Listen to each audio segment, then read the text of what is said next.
Nasa linya natin ngayong umaga si Brigadier General Noel A. Bestuir, ang commander po ng ating 802nd Infantry Brigade. Magandang umaga po sa inyo, General Bestuir. Nick Lipana Echibare po, live na tayo sa ating pulso at balita dito sa DWWD Armed Forces Radio, boses ng Kawal Pilipino, sir.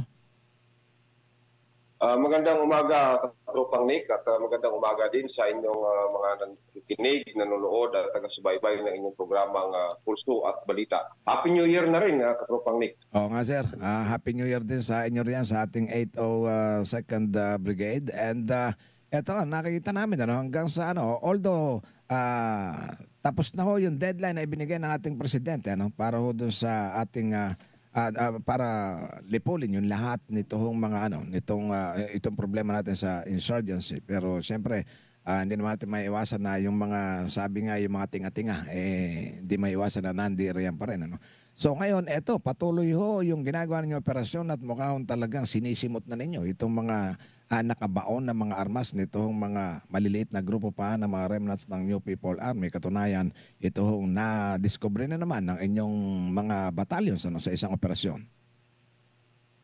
Yes, Katropang Nick, bilang pagsimula natin sa ating kampanya, na bahagi din ng ating ginagawa na ipanatilihin magiging mapayapa ang lugar nating sukupan.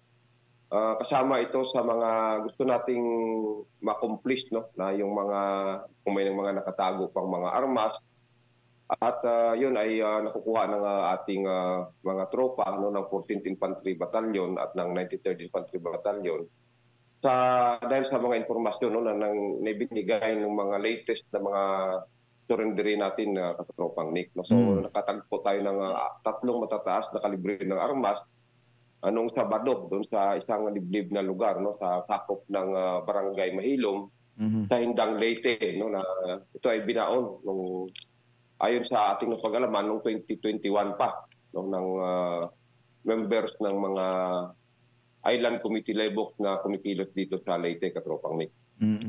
Mabuti ho at bakit ngayon lamang po na timbre sa inyo? Yes, dahil nga ang nakakalam nito ay tatlo lang kung saan nakalibing. Yung isa ay yung latest na nag-surrender natin noong December as part ng ating Wish Upon a Star program. Yung isa naman ay alam niya pero hindi siya sigurado kung saan talaga ang lugar na pinaglibingan. Dahil kasama siya doon sa naglibing pero nung ibinaon na, hindi niya na matunton yung exact na lugar. Okay. Pero ngayon dahil sa nag-usap-usap sa patuloy na ginagawa ng mga units natin ng 14th IB at saka ng 93rd IB, nag-usap-usap ito, consultation sa kanila at doon natin na pag-alaman at na-pinpoint ang exact na lugar kung saan nakalibing itong mga armas na ito, Katropang Nick. Kaya naukay. So, matataas na kalibre ito, isang M60 machine gun, isang 14 at saka isang M60 na hindi na nila nagagamit dahil wala nang hahawak nito dahil wala na silang marirecruit. Kunti na lang sila. For safekeeping na lang tinatago. Ano na nga ito? Putik-putik na ito, Katropang Nick. Yan. Kung nakita nyo sa picture, malinis na dahil malinis na natin natin, Katropang Nick. Pero after nung malinis, okay pa? Serviceable pa? Sa tingin namin, serviceable pa, Katropang Nick dahil kumpleto naman. Naka-disassemble siya. Pero yun, ang pinuo ng tropa natin, kumpleto naman ang mga pyesa niya at yun ay natutunto dahil nga sa itinuro ng mga surrenderies natin, Katropang Nick. So, ibig sabihin, dun sa pagkakaturo, dahil dun sa hindi tiyak na lugar, kaya kinailangan natin yung ating mga battalions na usap-usap na possible, it's either sa location nila, sa area nila o sa area nitong 93rd Infantry Battalion at ng 14th Infantry, ganun ba? Ganito kasi ang Katropang Nick. Ang lugar kung saan ibinaon sa area ng 14th IB. Okay. Sa Hindang Leyte, sakop niya ng 14th IB. Pero yung dalawang nakakaalam, yung isa doon sumurrender sa 14th IB, dahil taga doon din siya sa area ng 14th IB. Okay. Yung isa naman, sumurrender sa 93rd IB dahil taga doon siya sa area ng 93rd IB. Taga ng Galite. So, hindi sila nagkikita ngayon, pero dahil nga sa patuloy na ginagawa natin, no, na kipag-usap sa kanila, doon natin napag-alaman na kung dalawa pala sila mag-usap, doon natin nakuha ang saktong informasyon kung saan nakalibing itong armas sa katropang nito. Nagtutulungan yung mga battalions natin, hindi kung kanino nagsusurrender, kundi dahil sa area naman ito, kabuuan ng 802nd Brigade, kaya yun, nagko-collaborate yung mga battalions natin, nag-usap-usap para masagap itong informasyon na ito, katropang nito. So, ibig sabihin, tagal na nating hinahanap, alam natin may nakabaon na isang masinggan, hindi natin ma-pinpoint kung saan. No? Ngayon, dahil nag-usap yung dalawa, naalala nila kung saan talaga itong mga eksaktong lugar, katropang Nick. So yun ang maganda kapag mayroong patuloy na communication, nung mapagtugma yung mensahe ng dalawa, at least na-pinpoint na ho yung eksaktong lugar. So ibig sabihin, ito hong mga naituro nilang armas, meron tayong programa na firearms remuneration. So, ibig sabihin ba nito, sila ang magiging beneficiary nun? Yes, katropang Nick, no? Doon sa programa natin sa ilalim ng ICLIP, no? Yung may firearms remuneration package doon. Tatrabaho na ng 14IB at saka ng 93rd IB para ma-avail nitong nagturo na to, no?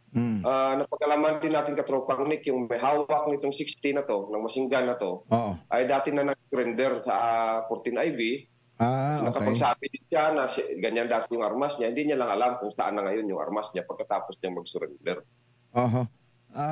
So hindi niya, kumbaga naiwan niya wala na sa kanya yung armas nung sumuko siya? Iniwan niya yun, katropang Nick, no? Dahil sa Kilusan? Ganun ang dahilan ng kadalasan sa mga nagsusurrender dahil ayaw naman payagan, tumatakas. Patakas. Yung armas nila, iiwan nila dun sa grupo, kunyari na may maghanap ng pagkain o kung anumang dahilan, tapos hindi na babalik. I see. So, kumusta ho ngayon ang peace and security o itong kung itong estado, no, mga ilang maliliit na grupo pa ng mga remnants po ng communist terrorist group diyan po sa inyong area, no, matapos itong sunod-sunod ho ninyong tagumpay sa kampanya, yun hong Wish Upon a Star, pagkatapos itong suporta sa inyo ng mga maliban sa mga pamilya ng mga komunidad, ito ay ng mga former rebels, patuloy ho na hahanap po, pagka-recover po ng mga armas. Sa palagay ninyo, hindi pa ba nasisimot itong mga nakatagong armas nito? May mga listahan kami, katropang Nick, no, kung ilan pa rin ang natitirang mga remnants nitong NPA sa lalawigan ng Leyte, no, dito sa area ng Leyte, pati doon sa Samar, no. Mayroon din kami mga listahan ng mga armas nila, kung ilan din ang mga ito. At yun, napag-alaman natin na remnants na lang talaga sila, no? Lalong-lalo na doon sa Samar dahil na-declare ng ang dalawang platoons, no, ng Bugsok at saka Apoy platoon ng Sub-Regional Committee sa Samar na dismantled. No? Dito sa Leyte, remnants na lang din itong natitira. So, bahagi ng ating kampanya, no, ay hindi na sila uli makapag-recruit, hindi na makapagbalik, hindi makapag-recover. At inahanap din natin itong mga natitira pa upang pababain na lang din, no?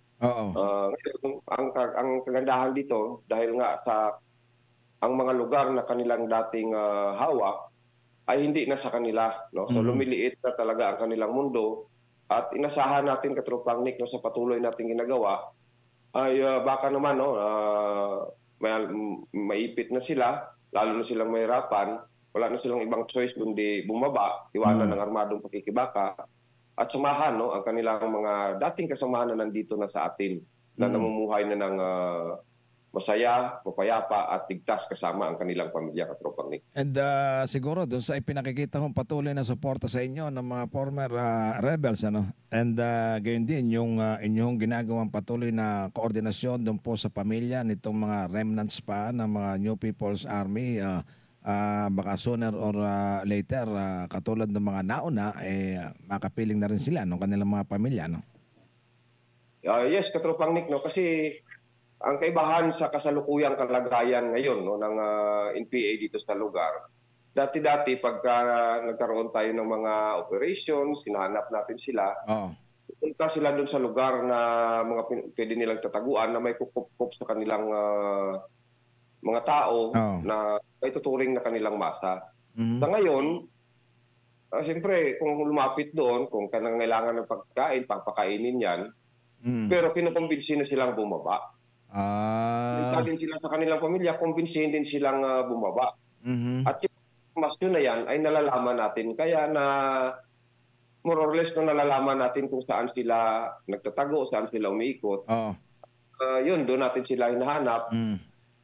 Alam ko, darating ang na matutunto natin ito sila. At kung ayaw nilang bumaba, ayaw nilang tumugon sa panawagan ng kanilang mga pamilya, mga kaanak, ay masusukol sila ng tropa natin na hindi magtatagal, Katropang Nick. So, ibig sabihin, maganda din yung estratehiya na ginagawa po ng mga komunidad, ano? Kasi dati-rati na didinig natin is yung hindi na sila tinatangkilik ng mga komunidad, ano? At pag nakita, antimano, tinitimbre sa ating mga otoridad. So, this case, iba naman. Ang strategy is, sige, kung nagugutom kayo, ali kayo at kumain. So, pretending na, kumbaga, yung simpatya nasa kanila and then, along the way, habang kumakain, so yun, inuunti-unti na hinihimok naman sila na magbalik loob, ano? Yes, Katropang Nick, no? Kasi siyempre, di ba, kilala mo naman, kamag-anak mo, hindi rin matitiis mga tao yan na kung nangangailangan, kita niyang gutom na gutom, Oo. ay hindi papakainin. Mm. So, naintindihan natin yan bilang isang human being, no? Oo. Pero nga, bagamat inintindi natin yan, kinakausap natin sila kasi hindi naman natin sila pwedeng pagalitan, no? Dahil ginawa nila yan. Oo. Ang kasi, alam natin at alam natin kasama natin sila, Oo. nagkumbinsi doon sa yung mga natitira pang armado na bumaba na. I At see. mind you, Katropang Nick, yun ang mga naging dahilan kung bakit na maraming sumurrender sa atin. Dahil yung sa paliwanag ng yung mga pinupuntahan pamilya. nila sa silang masa, Oo. Ang anak komunidad, nila, ano? kapatid, nanay, na mas maganda dito.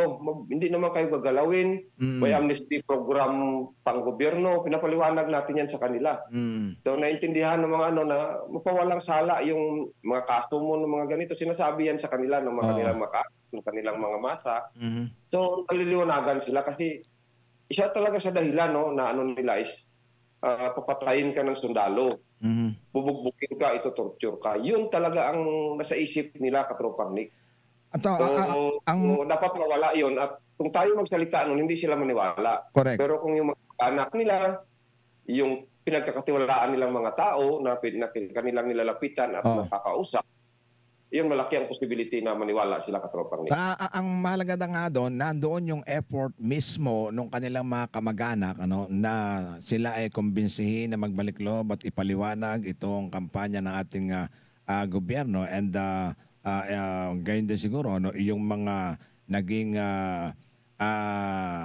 yung mga estado ngayon ng mga former rebels, so na ayan, yung nakikinabang na ho dito sa programa ng ating gobyerno, no. So at least andoroon yung kanilang yung kanilang pagnanais, ano, na matulungan ang ating gobyerno na mapabalik loob ang mga ito at makaiwas, ano, doon sa mga posibleng hindi magandang mangyayari kung sila patuloy na makikipaglaban sa ating gobyerno. Tama po yung Katropang Nick, kasi kagaya nga ng dati, pagka lumapit sa kanila, itatago nila yan. Tinatago, ano. Hindi nila sasabihin yung informasyon. Oo. Ngayon, kinukumbinsi nila, no? At pinagbibigay ng binibigay yung mga informasyon na yun sa atin, sa mga tropa natin, no? Kaya minsan nasusukol natin doon yung na-encounter yung tropa, na nakakausap din ng tropa natin yung pamilya, di nasawi yung isang NPA. Oo. Hindi sisisi ng mga magulang kasi alangan namang pabayaan natin ang lugar na nandoon sila, na marami na nagsasabi na nandoon sila. So parang kapabayaan naman sa panig natin kung sinusumbong ng mga tao, no, na may mga NPA doon sa lugar nila na hindi pupuntahan ng tropa natin, Katropang Nick. And kumusta na ho yung mga na-accomplish, ano, nito ang inyong proyektong Wish Upon a Star, no? Kasi nakikita ko yung mga pinapadala, yung mga ano ninyo, no, yung mga sa Facebook ninyo, no, yung mga sumailalim doon sa inyong Wish Upon a Star, yung mga na-accomplish ninyo na kanilang mga yung kanilang mga wish, ano. Medyo minsan nga hindi ko tinatapos eh. Parang gusto kong, kinikilabutan ako eh. Parang gusto kong tumululuha eh. Pagka ano, iniiwasan ko na eh. Yes, Katropang Nick, no, malaking tulong nitong programa nating Wish Upon a Star. No, kasi nung December, nilunsad natin ito. Mayroon tayong 5 tumugon no, sa wish ng kanilang mga kaanak na bumaba. No? Yung iba naman ay hindi bumaba, pero yung mga wish ng kanilang mga kaanak, mga simpleng wish, no, kagaya na magkaroon ng pagsalusaluhan, ibang wish na yung magkaroon ng tulong para doon sa anak ng NPA na para makapag-aral, makapagbili ng gamit. Ito ay tinugunan ng ating mga kababayan, no? Mga stakeholders. Stakeholder. No? Kagaya merong nag-donate ng pangbili ng gamot, pang-check up, nabili ng groceries doon sa isang nag-wish, no, na merong sakit na nanay ng NPA.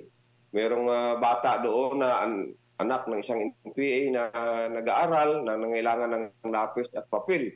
So, merong mga nag-donate doon. At saka, marami pang mga sumuporta, mga nagbigay ng donasyon, kaya nakapagbuo din tayo ng mga Noche-Buena package no, na binigay ng tropa natin sa kanila, sa tulong naman ng mga mayors at iba't iba pang mga kaibigan no, ng mga units natin dito sa area. Meron ding mga grupo no na para maramdaman no tong mga bumalik loob na kasama ang kanilang pamilya ang normal na buhay bilang malayang mamamayan na namumuhay ay tinrich sila ng merong mga package doon na staycation doon sa mga resort dito no. May mga grupo kagaya ng mga Eagles Club dito sa Tacloban no, dito sa Ormoc. At iba pang mga grupo na nag-sponsor nito, Katropang Nick. So na-feel nila how it is to be in our mainstream of our society na mamumuhay ka ng normal kasama ang iyong pamilya. Correct. So isa yan sa mga pamamaraan para maramdaman nila kasi matagal silang naghirap sa bundok. Sa tulong nito ng ano. So pasalamatan ko lang ng lahat na mga sumuporta, tumulong, nakiisa. At kahit yung simpleng pag-like, pag-share, doon sa mga social media videos natin, ng mga pinupost hanggang sa makarating sa kanila. Ang aming pasasalamat no, dahil sa matagumpay itong ating programang inilunsad noong December na Wish Upon a Star, Katropang Nick. Napakaganda naman yung tinatampok ninyo. Parang kung titingnan mo, parang napakasimple ng kanilang mga kahilingan. Pero may kurot sa atin ng mga damdamin. At kita nyo, ang dami yung mga nag-react doon no, sa inyong programang yan na nakatulong. And parang iyan yung mga siguro hindi nila naranasan sa mahabang panahon na yung kanilang mga kaanak o kapamilya naligaw ng landasan. Yes, Katropang, napakasimple lang kung titingnan natin dahil nga gusto lang nilang umuwi yung kanilang kaanak. Pero kung titingnan mo, Katropang Nick, may kamag-anak ka sa abroad, no?